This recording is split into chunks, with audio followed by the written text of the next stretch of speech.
پاک کرو، جھوٹ سے پاک کرو، سٹے سے پاک کرو، بونڈوں سے پاک کرو۔ کیسے ظالم ہیں، بونڈ خرید کر دعائیں مانگتے ہیں، یا اللہ میرا بونڈ نکال دے۔ ارے اللہ سے کیا مانگ رہے ہو؟ یہ ایسا کوئی کہہ رہا یا اللہ مجھے سور کا گوشت کھلا دے، کبھی کہتے ہو؟ کوئی تمہارے سامنے سور پکا کے رکھے کھاؤ گے؟ وہ تیرا ستیاناش بے غیرت، تو مجھے کافر سمجھتا ہے، میں مسلمان ہوں۔ یہ بونڈ کے پیسے سور سے کم ہیں، یہ جوئے کے پیسے اس سے سور سے کم ہیں۔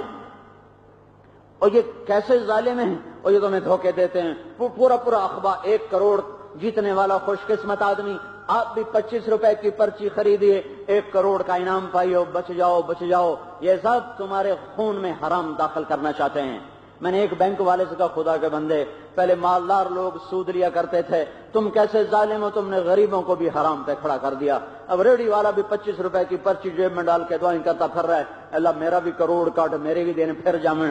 کبھی حرام کی روٹی سے بھی کسی کے دن پھرے، کبھی حرام کھانے والے بھی ہرے ہوئے، اور کبھی حلال کھانے والوں پر بھی خزاں آئی، کبھی حلال کھانے والوں پر بھی خزاں آئی۔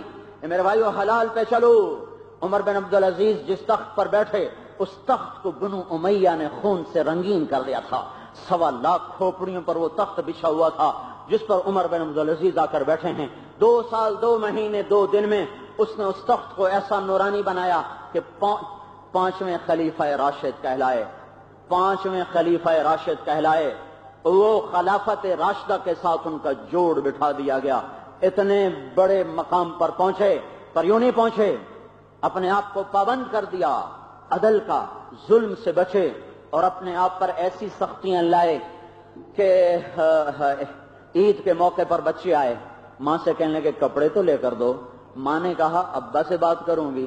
ابا تشریف لائے کہ بچے کپڑے مانگ رہے ہیں۔ ابا بولے میرے پاس تو پیسے کوئی نہیں ہیں۔ اور حال کیا تھا کہ اس فیصلہ آباد کی دھرتی پر بھی عمر بن عبدالعزیز کی حکومت تھی۔ دیپال پور کشمیر تک، کاشغر تک، استنبول کی خلیج تک، اور سینیگال چاڈ کی حدود تک، جنوبی فرانس تک، پرتگال اسپین تک اس کا پھریرا لہرا رہا تھا۔ اور اتنے بڑے علاقے میں ایک آدمی زکوٰۃ کا حقدار نہ بچا تھا۔ اتنا کچھ اس شخص نے نظام بنایا۔ اپنے بچوں کے کپڑوں کا نمبر آیا تو کہا پیسے کوئی نہیں، تنخواہ میں پورا نہیں ہوتا، کپڑے ملنے کا وقت نہیں آیا، کپڑوں کے پیسے الگ ملتے ہیں یا کپڑے ملتے ہیں وہ وقت نہیں آیا۔ بیوی نے کہا آپ وظیفہ پیشگی لے لیں، تنخواہ ایڈوانس لے لیں، میں اس سے کپڑے سی لوں گی، خرچہ میں مزدوری سے بھی نکال لوں گی۔ کہا بالکل ٹھیک ہے۔ خادم کو، خزانچی کو بلوایا، بھائی ہمیں تنخواہ ایڈوانس دیں، ہم نے بچوں کے کپڑے سلانے ہیں۔ خزانچی نے کہا آپ اگلا مہینہ زندہ رہنے کی گارنٹی لکھ کر دے دیں، میں آپ کو تنخواہ دے دیتا ہوں۔ حضرت عمر چپ کر کے اندر آئے۔ بیوی نے پوچھا کیا ہوا؟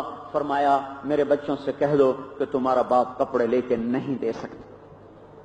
حلال نہیں ہے صبر کرو، حلال ہے پھر اولاد کو تنگی نہ دو، حلال ہے پھر تنگی نہ دو، کہ اللہ نے دیا ہے تو وسعت دو، نہیں ہے تو حرام پہ نہ جاؤ۔ پھر یہ کرو جو عمر بن عبدالعزیز نے کیا، اور خوشحالی آئے وہ کرو جو حضرت عمر نے کیا۔ بدری صحابہ کو 1,500 درہم، 1,500 درہم کا مطلب ہے آج کے لحاظ سے کوئی وہ 1.5 لاکھ روپے کا جوڑا پہناتے تھے، آج کے لحاظ سے 1.5 لاکھ روپے کا جوڑا پہناتے تھے ان کو۔ تو کہنے لگے فاطمہ، ان کی بیوی کا نام تھا فاطمہ، فاطمہ بچوں سے کہہ دو تمہارا باپ کپڑے لے کے نہیں دے سکتا۔ عید گزر گئی، بچے ملنے کے لیے آئے، خاندان ملنے کے لیے آیا، تو بچے آئے اسی پرانے کپڑوں میں، تو حضرت عمر کی آنکھیں بھر آئیں، کہنے لگے بیٹو تمہیں خیال تو آیا ہوگا کہ ہمارے باپ نے ہم پہ بڑی زیادتی کی اور ہمیں کپڑے بھی لے کے نہ دیے۔ تو حضرت ان کے بیٹے تھے عبد الملک، وہ کہنے لگے ابا جان آج ہمارا سر فخر سے اونچا ہے کہ ہمارے باپ نے مسلمانوں کے مال میں خیانت نہیں کی ہے، اپنے گھر کو قربانی پہ رکھا ہے، مسلمان کے مال میں خیانت نہیں کی ہے۔ یہ وہ عمر ہے جو خلیفہ راشد بنا۔ پھر اس عمر کے ساتھ کیا ہوا؟ جب ان کے انتقال کا وقت آیا تو انہوں نے رجا بن حیوہ کو بلا کر فرمایا میں نے 3 خلیفہ ہاتھوں سے قبر میں اتارے، عبد الملک، ولید، سلیمان۔ ان کے کفن کی گرہ کھولی تو ان کے چہرے کالے پڑ گئے تھے اور قبلے سے رخ ہٹ کے دوسری طرف ہو گیا تھا۔ میں مرنے لگا ہوں، مجھے دیکھنا میرے ساتھ میرا اللہ کیا کرتا ہے۔ یہ تینوں خلفاء جن کے چہرے ہٹے، نہ زانی، نہ شرابی، نہ جواری، نہ بے نمازی، نہ بے روز، اللہ کی قسم کھا کے کہتا ہوں یہ زانی نہیں تھے، شرابی نہیں تھے، جواری نہیں تھے، بے نمازی نہیں تھے، تہجد گزار، نمازی، روزے دار، حاجی صرف ظالم تھے، ظالم خون کی ہولی کھیلے، مسلمانوں کے خون سے کھیلے۔ آج عمر مرنے لگا ہے، جنازہ اٹھا، عاشق کا جنازہ ہے، ذرا دھوم سے نکلے، محبوب کی گلیوں سے ذرا گھوم کے نکلے، جنازہ اٹھا، ہائے ہائے ہائے۔ تو ایک دم ایک چرواہا بکریاں چرا رہا تھا، تو ایک بھیڑیے نے بکری پہ حملہ کیا، چرواہے نے کہا ہائے میں مر گیا، دوسرے نے کہا پاگل کیوں مر گیا، بھیڑیے تو بکریاں اٹھاتے رہتے ہیں، اور کہا نہیں نہیں نہیں نہیں، آج عمر مر گیا، آج عمر مر گیا۔ تو وہ کیسے؟ کہ جس دن وہ خلافت پر بیٹھا تھا کسی بھیڑیے نے میری بکری پہ ہاتھ نہیں ڈالا، مجھے لگتا ہے وہ برکتیں اپنے ساتھ لے کے چلا گیا کہ جس نے بھیڑیے اور بھیڑ کو ایک گھاٹ پہ کھڑا کر دیا تھا۔ عدل ایسی طاقت ہے کہ درندوں کے دلوں میں بھی رحم آ جائے کہ لگتا ہے آج عمر چلا گیا۔ یہ وہی کھڑی تھی جب عمر نے زندگی کی بازی کو ہارا تھا۔ تو جب ان کا جنازہ اٹھا اور قبر کے کنارے لایا گیا تو ایک ہوا چلی، ایک پرچہ آیا، سینے پر گرا، اٹھایا گیا، پرچے پہ لکھا تھا بسم اللہ الرحمن الرحیم، براءۃ من اللہ لعمر بن عبد العزیز من النار، بسم اللہ الرحمن الرحیم، اللہ تعالیٰ نے عمر بن عبد العزیز کو دوزخ سے نجات دے دی ہے۔ واہ واہ واہ واہ۔ 3 بر اعظم کی حکومت کر کے، 3 بر اعظم کی حکومت کر کے جھنڈے لہراتا ہوا جا رہا ہے، میں کامیاب، میں کامیاب۔ جھنڈی پٹ گیا ہے، ہماری زبان میں کہتے ہیں جھنڈی پٹ گیا، کامیاب، میں کامیاب۔ قبر میں ڈالا، رجا بن حیوہ اترے، کفن کی گرہ کو کھولا، فرماتے مجھے یوں لگا جیسے 14ویں کی رات کا چاند کسی نے اتار کے قبر میں رکھ دیا ہو۔ او میرے بھائیو، میں کہاں تک سنوں، تم کہاں تک سنو؟ میرے پاس کوئی ایسا منتر نہیں جو تمہارے دل کے دروازوں پہ دستک دے سکے، میرے پاس کوئی ایسی پڑیا نہیں ہے جو تمہارے دل کی گہرائیوں میں اتر کر زندگی کے دھارے کو بدل سکے۔ تو میں بس فریاد کرنے بیٹھ جاتا ہوں، میں مقرر نہیں ہوں، میں فریادی ہوں، میری فریاد سنو، میں تمہیں اللہ کی طرف بلا رہا ہوں، اس کے رسول کی طرف بلا رہا ہوں، اس کی آخرت کی طرف بلا رہا ہوں۔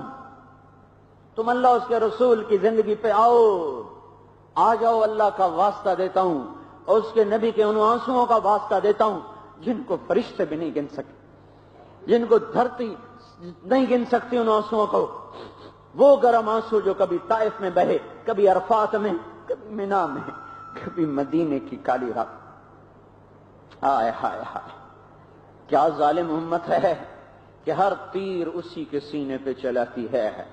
داڑیاں مڈا کے جمعہ پڑھ لیں، جمعے کی تیاری کر رہا، تیرا ظالم بیڑا غرق ہو جائے، تو نے کیا کر دیا، تو نے کیا کر دیا؟ اور بھائی میں ہاتھ جوڑ کے معافی مانگتا ہوں، مجھے معاف کرنا، کسی بھائی کو بری لگی ہو تو مجھے معاف کر دینا۔ بے بسی سے منہ سے نکل جاتا ہے۔ کس کے سینے پہ وار کرتے ہو؟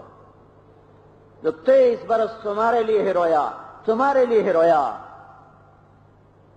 جس کو اور کچھ بھی یاد نہ رہا سوائے امت امت امت امت، جو معاشر میں تمہیں نہ بھولا، موت پہ تمہیں نہ بھولا۔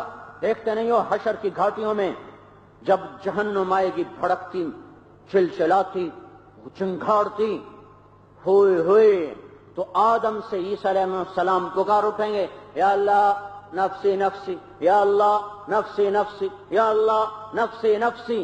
ابراہیم خلیل کہیں گے یا اللہ بس نفسی، باپ کا سوال نہیں کرتا، اپنی جان اپنی جان۔ خلیل اور یہ عیسیٰ روح اللہ، یا اللہ میں اپنی ماں مریم کا بھی سوال نہیں کرتا، بس نفسی نفسی۔ اس عالم میں ایک تمہارا نبی ہوگا جو جھولی پھیلائے، ہاتھ اٹھائے، اللہ سے کہہ رہا ہوگا یا اللہ امتی امتی، یا اللہ امتی امتی، یا اللہ امتی امتی۔ تمہاری ماں، میری ماں، میرے باپ، میرا باپ، تمہارے باپ، سب آنکھیں پھیر جائیں گے، نبی امتیں بھول جائیں گے، مائیں جگر بھول جائیں گی۔ ہاں ہاں ہاں ہاں، ایک ہے ایک، ایک ہے ایک جو اس وقت بھی میرے تمہارے ظالموں کے لیے آنسو بہا کر کہے یا اللہ انہیں معاف کر دے، یا اللہ انہیں معاف کر دے۔ او بھائیو، توبہ کرو، توبہ کرو، توبہ کرو، میری فریاد سمجھو، اس اللہ سے جوڑ بٹھاؤ، اس کے دربار میں توبہ کرو، پھرو اللہ کی راہوں میں، اوروں سے بھی توبہ کرواؤ، خود بھی توبہ کرو۔ رمضان کی آمد ہے، اس سے پہلے پہلے اللہ کو منا لو کہ اللہ یہ رمضان بدر والا رمضان منا۔ کیا کرو تم شب برات پٹاخے چھوڑ کے مناتے ہو؟ کیا ظلم و ستم ہے، کیا ظلم و ستم ہے۔ ایسی نیک راتوں کو اتنے کروڑوں روپوں کو آگ لگا دی گئی، جس سے کتنی غریب بیٹیوں کی شادیاں ہو جاتی، کتنے معذور بیماروں کا علاج ہو جاتا، کتنے بیواؤں کے چراغ جل اٹھتے، کتنے اندھیر گھروں میں روشنی ہوتی، کتنے ٹوٹے گھروں پہ چھت پڑ جاتی۔ کیسے ظلم و ستم کا دور ہے کہ ایسی راتوں میں بھی یہ چراغ، پٹاخے، شرلیاں۔ اس لیے بھائیو توبہ کرو، اللہ کو منا لو، یہ جہان بھی تمہارا وہ بھی تمہارا۔ تو کرتے ہو توبہ؟ ایک دفعہ کہو یا اللہ میری توبہ۔ وہ مبارک دن ہے، مبارک رات کے بعد آنے والا جمعہ ہے، کہو یا اللہ میری توبہ، پھر کہو یا اللہ میری توبہ، پھر کہو یا اللہ میری توبہ، ایک دفعہ پھر کہو یا اللہ میری توبہ۔ آج پکی توبہ کر کے اٹھو، آج پکے فیصلے کر کے اٹھو۔ پتہ نہیں کس کا پتا اوپر کٹ چکا ہے آج کی رات۔ اے ہائے ہائے، کہاں سے کوئی ناقوس لے کر آؤں جو تمہارے کانوں کے قریب کر کے بجاؤں؟ کہاں سے وہ آہیں لے کر فریادیں لے کر آؤں جو تمہارے دلوں کی برف کو پگھلائے؟ تو عاجز ہوں، بے بس ہوں، لیکن بچے کی طرح شور تو مچا سکتا ہوں۔ ساری نسل گانے میں ڈوب گئی، عورتیں بے پرد ہو گئیں، نوجوان آوارہ ہو گئے، جوان اولادیں ماں باپ کو غرانے لگیں، کاروباری جھوٹ پہ آ گئے، سود پہ آ گئے، سٹے پہ آ گئے، بونڈوں پہ آ گئے، غریب آدمی بھی جوا کھیلنے لگ گئے۔ یہ کہہ رہا ہوں توبہ کرو، توبہ کرو، اپنے اللہ کو مناؤ کہ آنے والا رمضان اس امت کی تقدیر کے پھیرنے کی خوشخبریاں لے کر آئے۔ ہائے ہائے ہائے ہائے ہائے، چمن میں تخت پر جس دم شہ گل کا تجمل تھا، ہزاروں بلبلیں تھیں باغ میں، ایک شور تھا غل تھا، کھلی جب آنکھ نرگس کی نہ تھا جز خار کچھ باقی، بتاتا باغباں رو رو یہاں غنچہ یہاں گل تھا۔ اب ہم تو کہانیاں سنانے جو رہ گئے، ہر شاید مر مک گئی، بانڈے ویلے کشکول ویلے بوجھے پاٹے